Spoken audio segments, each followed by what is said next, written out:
Check. Back in 2012, when Tesla released its Model S luxury sedan in the United States, it was often thought of as a green, environmentally friendly, rich person's toy. It was thought that Tesla was going to cater only to the smallest segment of the US population. Many thought the company would max out at 50,000, maybe 100,000 cars per year maximum. And those that really care about the environment or just wanted something to really show their status were going to be the ones purchasing the car. Fast forward 10 years and Tesla is getting ready to ship close to 2 million cars in 2023 globally. This is 20 times more than what people thought would be the maximum amount of cars Tesla would ship back in 2012. And even now, Tesla is aspiring to sell 10 times more than that in 2030, aiming for 20 million cars per year sold globally. In the first quarter of 2023, Tesla had the best-selling non-pickup truck in the United States, period. Not best-selling EV or best-selling SUV, but best vehicle, period. This, of course, is Tesla's Model Y, which averages somewhere between $50,000 to $55,000 per car sold. And if that wasn't impressive enough, Tesla achieved this goal with $0 spent in advertising in the United States. And in the second half of 2023, Tesla is aiming to ship its Cybertruck, which is its take on the pickup truck market in the United States. I think we're reaching a point where it's going to be important to overlay Tesla's strategy as a business and its success in the American car market. Starting with the build-out of Tesla's Shanghai factory in China towards the latter half of 2020, Tesla's long-term goal has been to localize supply chains, transportation, logistics, and as much of the raw material as humanly possible in each region so that it's not dependent on other countries to fulfill its goals. As we all know, the COVID pandemic was a great lesson for a lot of companies, really highlighting how fragile a business can be if it's over-reliant on a specific supply chain or a specific country. With the case of the COVID pandemic, it became quite obvious that once China started shutting down, the entire economic system grinded to a halt.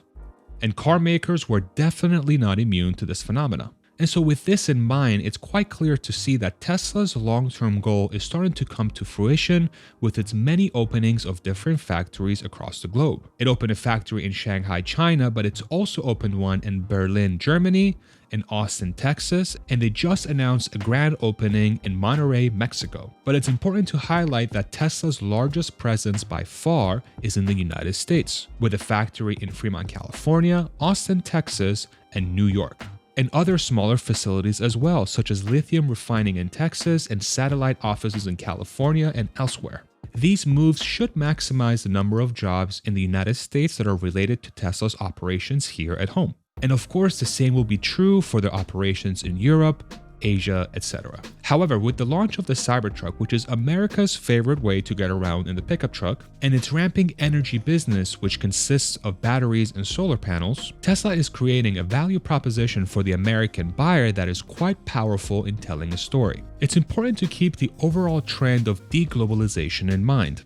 As we've exited the COVID pandemic, you've seen more and more governments call for localization of manufacturing, supply chain, raw materials, etc. It just so happens almost by accident that Tesla has fallen directly into this camp because of its business strategy. And so if you align those two things, an overall trend for deglobalization and Tesla's ability to create a lot of manufacturing, supply chain, and logistics capabilities here in the United States, Tesla could start a marketing campaign or advertising campaign that could sound like this.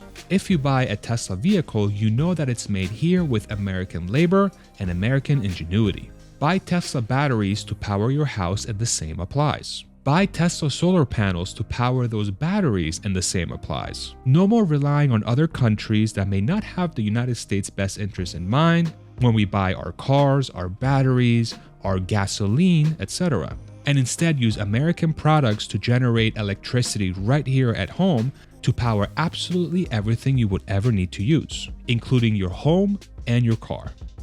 This seems to be a very unique proposition that Tesla can offer to the American buyer that no other business can. And you would have to think that local governments and the federal government would absolutely love this story. Tesla, the great American company with American labor, an immigrant leader, building batteries, solar panels, and cars right here at home could be subject to very favorable deals when it comes to building out its factories or being part of very favorable trade agreements with other countries where America would benefit the most. One would have to think that the American government would be very willing to work with a company that's localizing the entire next generation energy supply chain and transportation supply chain here in the United States. But it does seem quite clear that the foundation has been laid for Tesla to be able to achieve this.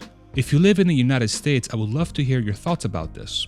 Do you think this is possible? Do you think this is something the United States government will embrace? Do you think it's something that you will embrace or the general population will embrace? And since half of my audience is not in the United States, I'd also love to hear what you have to think. Is this something that could potentially play well with your local governments? And do you think it's something that's possible given your geography and the region that you live in? I do really think that the deglobalization trend is something that's just getting started, and things like the Inflation Reduction Act, which is a bill that was passed in 2022 here in the United States, are going to be very instrumental in shaping the next generation energy infrastructure and the next generation transportation infrastructure. This bill really incentivizes companies to localize as much of the manufacturing and supply chain as much as humanly possible here in the States. And this is the first year in 2023 that the bill is in effect. And so one thing is for sure, the next decade is going to be absolutely crazy when it comes to the development of the transportation and energy supply chains and manufacturing capability. And I'm really curious to see which companies are going to win, which companies are going to lose, and how is the individual going to be impacted by all this change. If you enjoyed this video, I would love it if you throw me a like. I really try to make my videos as informative and as helpful as possible, and we'll see you on the next one. Take it easy, everybody. Bye-bye.